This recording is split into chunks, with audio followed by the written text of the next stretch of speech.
तो फ्रेंड्स, तेजस competition platform पर आप सभी का स्वागत है।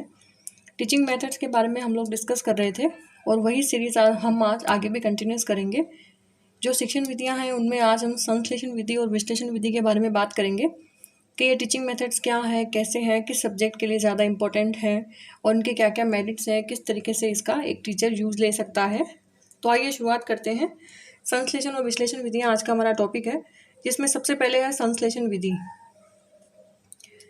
इसका सिंपल सा अर्थ होता है वस्तु को छोटे छोटे भागों में विभक्त करके पुनः एक करना। यानी कि जब कोई टीचर किसी स्टूडेंट को कोई टॉपिक लर्न करवाना चाहता है या फिर कोई चीज़ समझाना चाहता है, तो वो क्या करेगा, सबसे पहले जो उसका टॉपिक है या फिर जो प्रॉब्लम है, जैसे वो सवाल सॉल्व करवाना चाहता है, तो उस टॉपिक को, उस सवाल को छोटे छोटे पार्ट्स में डिवाइड करेगा और स्टेप बाय स्टेप उसे सॉल्व करके लास्ट में एक निष्कर्ष निकाल करके बच्चों के सामने आंसर बताएगा। तो इस तरीके से अगर कोई टीचर अपने स्टूडेंट्स को स्टडी करवाता है या टीचिंग करवाता है तो वो कहलाती है संश्लेषण विधि। किसी समस्या का हल एकत्रित करने के लिए उस समस्या के हल हेतु समस्या की पूर्व ज्ञात सूचनाओं को एकत्रित किया जाता है। पहले तो मैं ये बता दूं कि संश्लेषण और विश्लेषण विधियां जो है वो मैथ्स टीचिंग के लिए सबसे ज़्यादा इंपॉर्टेंट होती है। यानी कि जब अगर कोई मैथ्स का टीचर है और वो इन विधियों से अपने बच्चों को शिक्षण करवाना चाहता है तो ये जो विधियां हैं इनके द्वारा शिक्षण करवाया जाना उचित होता है। और दूसरी बात यह है कि ये दोनों विधियां एक दूसरे की विपरीत होती है, लेकिन विपरीत होने के साथ साथ ये दोनों विधियां एक दूसरे की सप्लीमेंट्री यानी कि पूरक होती है। संश्लेषण विधि विश्लेषण विधि पर आधारित होती है और विश्लेषण विधि जो है वो संश्लेषण पर आधारित होती है, यानी कि ये दोनों एक दूसरे पर इंडिपेंडेंट होती है। तो यहाँ कहने का मतलब ये है कि अगर उदाहरण से अगर इसे हम समझें तो जैसे कोई टीचर मैथ्स पढ़ाना चाहता है, वो मैथ्स के बच्चों को सवाल सोल्व करवाना चाहता है, तो वो स्टेप बाय स्टेप बच्चों को उस सवाल को छोटे छोटे स्टेप्स में डिवाइड कर देगा और उसके बाद फॉर्मूला लगा करके वो बच्चों को सवाल सोल्व करना बता देगा। इसमें जो सबसे ज़्यादा शिक्षण सूत्र का काम होता है वो है ज्ञात से अज्ञात की ओर। यानी कि हमें जो मालूम है, जो हमें मैथ्स में गिवन है, उससे हम फाइंड आउट की ओर बढ़ते हैं। जब शिक्षक अध्यापक बच्चों को सैद्धांतिक ज्ञान प्रदान करता है और इसमें डायरेक्ट फॉर्मूला लगा करके बच्चों के सामने आंसर निकाला जाता है, यानी कि इसमें ज़्यादा कुछ मेहनत नहीं की जाती, बस मैथ्स में फॉर्मूला अप्लाई किया जाता है और उस फॉर्मूले के आधार पर आंसर बच्चों के सामने ला दिया जाता है। संश्लेषण विधि के कुछ गुण हैं, जैसे कि ये सिद्धांतों पर बल देती है, क्योंकि यहाँ थ्योरेटिकल ज़्यादा इंपॉर्टेंस है, जैसे कि फॉर्मूला उपयोगी है, तो ये जो है वो सिद्धांतों को बल देती है। उच्च स्तरीय जो होती है कक्षाएं, उनके लिए ये उपयोगी है, क्योंकि छोटे बच्चे जो हैं वो डायरेक्ट फॉर्मूला लगाना नहीं सीख पाते। उन्हें सवाल का एक एक स्टेप समझाना पड़ता है, किस तरीके से किसी राशि का मान निकालना है, किस तरीके से हमें फॉर्मूले में रखना है, तो वो नहीं कर पाते। तो ये विधि जो है वो उच्च स्तरीय जो क्लासेस होती हैं, हाई क्लासेस, उनके लिए उपयुक्त है।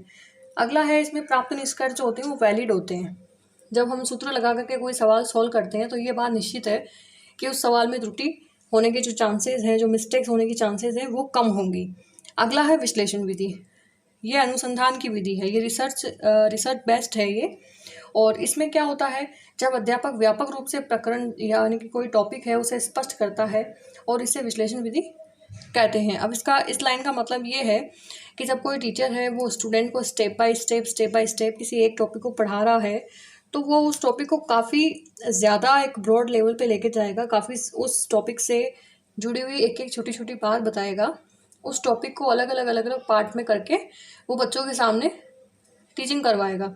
तो इस विधि में अज्ञात से ज्ञात की ओर बच्चे को ले जाया जाता है। जो शिक्षण सूत्र काम आता है वो है अज्ञात से ज्ञात की ओर, यानी कि हम जो नहीं जानते उससे हमें बच्चे को जो वो जानता है उसकी तरफ हमें ले जाना है। इस विधि में सीधे सूत्र नहीं लगता है, बल्कि बच्चों की समझ जो है, उनका जो आईक्यू है, वो जो समझते हैं सवाल के बारे में, उस चीज़ को डेवलप किया जाता है। ये थ्योरेटिकल बेस्ड नहीं है, सिद्धांतों को नहीं मानती है विश्लेषण विधि, ये व्यवहारिक ज्ञान पर बल देती है।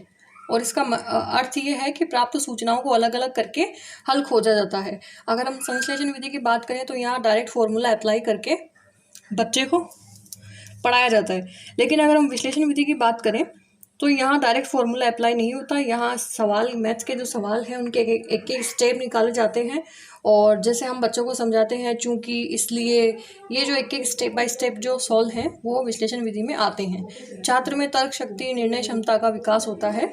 बच्चा डायरेक्ट फॉर्मूले पर बेस्ड नहीं होता, वो उस सवाल की लैंग्वेज को समझता है और निर्णय क्षमता का उसमें विकास होता है। विश्लेषण विधि के क्या क्या गुण हैं अगर हम बात करें तो ये रटने की प्रवृत्ति इसमें कम होती है। संश्लेषण विधि जो है वो सूत्र पे आधारित है। बच्चा सूत्र याद करेगा, एग्जाम में जाएगा, सूत्र अप्लाई करेगा और सीधा आंसर निकाल लेगा। जबकि विश्लेषण विधि जो है वो सूत्र पे आधारित नहीं है, ये समझ पे आधारित होती है, यानी कि ये रटने पर कम बल देती है और इससे व्यवहारिक ज्ञान बढ़ता है और बच्चा जो है वो खोज करने की प्रवृत्ति का विश्लेषण विधि में काफ़ी अच्छे से विकास होता है।